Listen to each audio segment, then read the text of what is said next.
नमस्कार मंडळी, स्वागत आहे तुमचं माझ्या यूट्यूब चॅनल। आजचा आपला ब्लॉग असणार आहे ट्रॅव्हलिंग रिलेटेड। तो आम्ही आज जाणार आहे पनवेल टू माणगाव वाया खोपोली पाली रोड। माझ्या सासरी 1.5 दिवसाचा गणेशोत्सव असतो, सो त्यासाठीच आम्ही निघालो माणगावला जायला।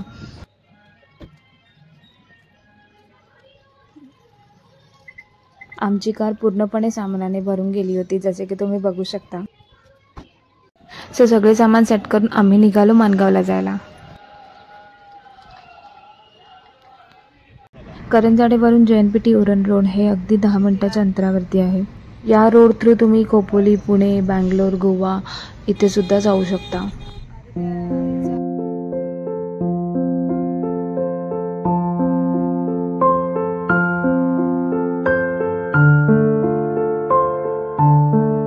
साईवर्ड सिटीचा प्रोजेक्ट संपल्यानंतर आपल्याला पुढे डीमार्ट लागेल, तिथूनच पुढे आपल्याला पळसपा फाट्याला जायचे आहे।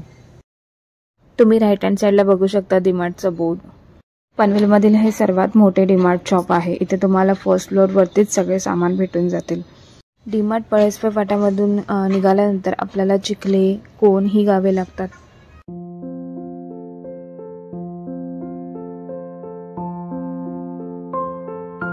ही गावे गेल्यानंतर आपण येतो पुणे एक्सप्रेस हायवेवर।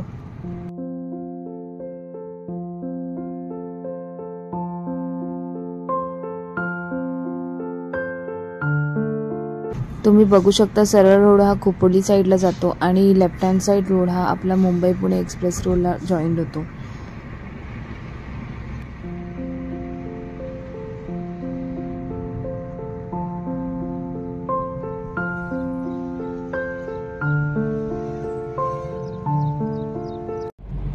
थोडे पुढे आल्यानंतर आपल्याला शेडूम इथे आपला पहिला टोल नाका लागतो।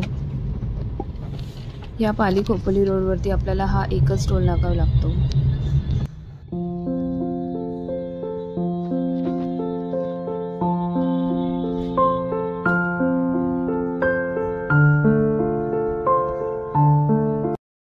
गणपतीसाठी कोकणात गावी जाण्याची मज्जा काही वेगळीच असते। एक वेगळ्या प्रकारची एनर्जी आपल्यामध्ये येते। कोकणवासियांसाठी गणेशोत्सव हा एक स्पेशल सण आहे। खूप छान पद्धतीने हा सण प्रत्येक शहरात साजरा केला जातो। गणपती बाप्पाला त्याच्या मामाच्या घरी 5 दिवसासाठी, कोणी 1.5 दिवसासाठी तर कोणी 10 दिवसासाठी आणले जाते आणि त्याची पुरेपूर सेवा केली जाते।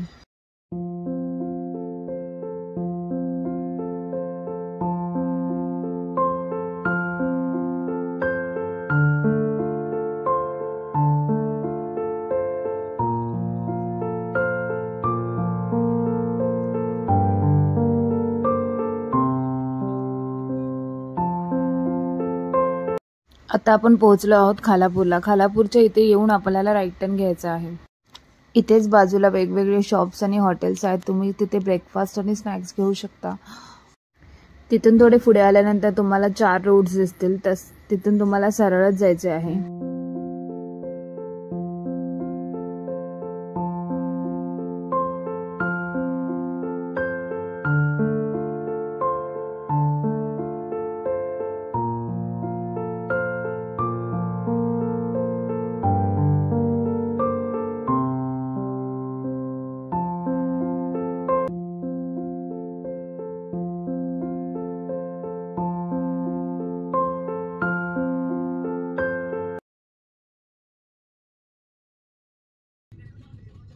ब्रिजच्या इथून सरळ आल्यानंतर आपल्याला पाली फाटा लागतो, तिथून आपल्याला राईट घ्यायचे आहे।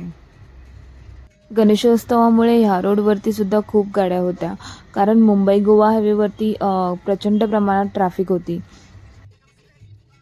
म्हणून मोस्ट ऑफ द लोकांनी हाच रोड प्रेफर केला होता। या रोड थ्रू आम्हाला कुठेच ट्रॅफिक नाही भेटली आणि आमचा प्रवास पनवेल टू माणगाव वाया पाली खोपोली रोड हा 3 तासामध्ये कंप्लीट झाला।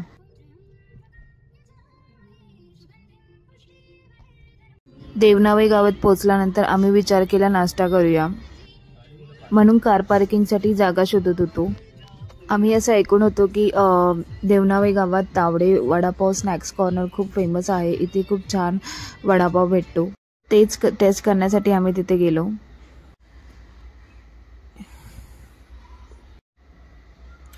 इथे तुम्हाला वडापाव, कांदा भजी, बटाटा भजी, मूग भजी, मिसळ पाव, कांदे पोहे हे सर्व भेटून जाते. पण आम्ही रेकमेंड करू की इथे नका जाऊ, कारण वड्याला अजिबात टेस्ट नव्हती आणि भजी पण खूप ऑइली होते.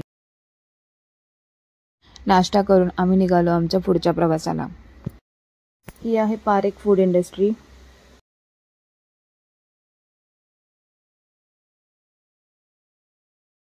याच रोड थ्रू आपल्याला फेमस असे इमॅजिका अम्युजमेंट पार्क सुद्धा दिसते. या रोड थ्रू तुम्हाला इमॅजिकेटचे राईड्स आणि मेन गेट ची एंट्री दिसते.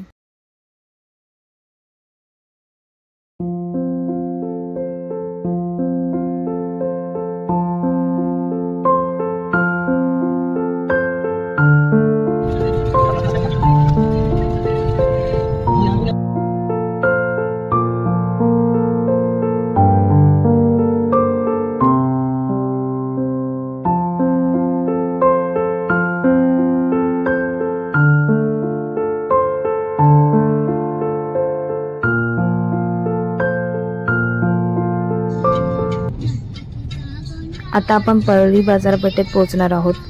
पाली गावासाठी परळी बाजारपेठ ही खूप जवळ आहे आणि त्यांच्यासाठी ही एक मोठी बाजारपेठ आहे. ही बाजारपेठ सुक्या मच्छीसाठी खूप फेमस आहे.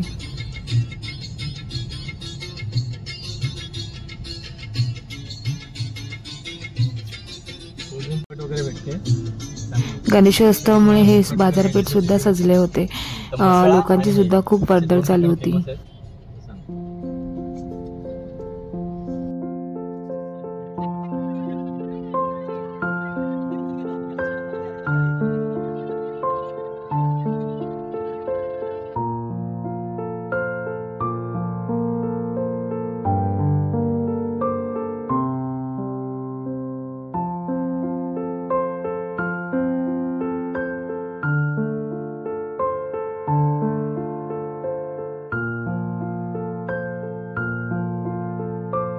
आता आपण पोहोचलो आहोत पाली या गावामध्ये.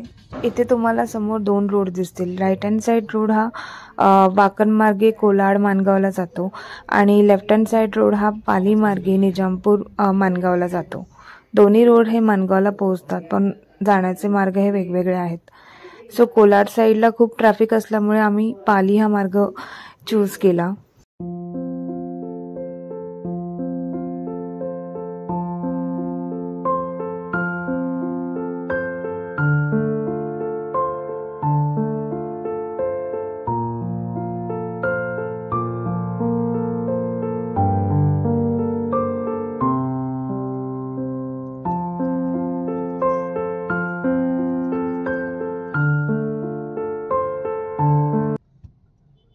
या रोड थ्रू तुम्हाला अष्टविनायकापैकी पाली येथील बल्लाळेश्वर गणपती देवस्थानाचे दर्शन देखील होते.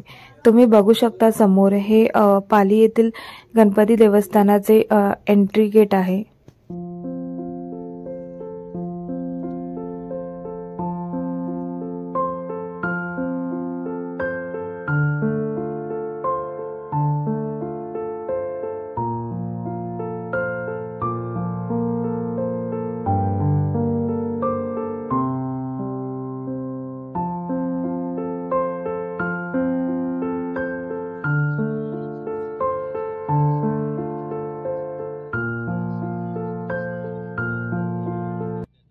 पाली ते मानगाव अंतर हे अप्रॉक्सिमेटली 46 ते 47 किलोमीटर आहे आणि हे अंतर 1 ते 1.5 तासाचे आहे.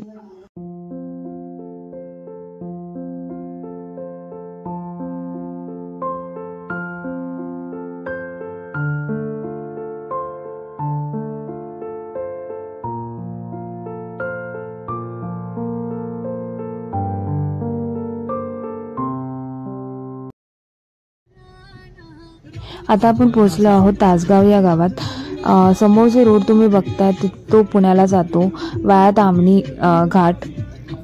या रोडचे वैशिष्ट्य म्हणजे आम्हाला इथे कुठेच खड्डे आणि ट्रॅफिक सुद्धा भेटली नाही ऐन गणेशोत्सवाच्या काळात. त्यामुळे हा एक पर्यायी मार्ग आहे आपल्याला मानगाव येथे जाण्यासाठी. तासगाव गेल्यानंतर अगदी थोड्याच अंतरावरती आपल्याला निजामपूर हे गाव लागते. तिथून मानगाव हे अंतर अगदी 10 किलोमीटर आहे. फायनली आपण निजामपूर या गावामध्ये पोहोचलो. इथे सुद्धा बाजारपेठ आहे. गणेशोत्सवामुळे संपूर्ण बाजारपेठ ही फळाफुलांनी भरलेली होती.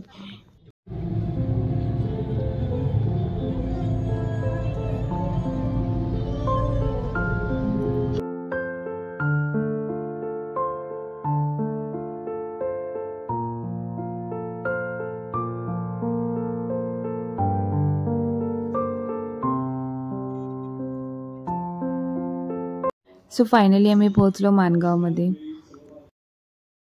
ट्रॅफिक नसल्यामुळे आणि खड्डे जास्त नसल्यामुळे आमचा प्रवास खूप सुखदायक झाला. तुम्ही सुद्धा नक्की या मार्गी जाऊन बघा आणि तुम्हाला हा प्रवास कसा वाटला हे आम्हाला कमेंट बॉक्समध्ये सांगा. तुम्हाला हा व्हिडिओ कसा वाटला हे नक्की लाईक, कमेंट आणि शेअर करून सांगा. आणि चॅनलवर नवीन असल्यास नक्की सबस्क्राईब करा. थँक्यू.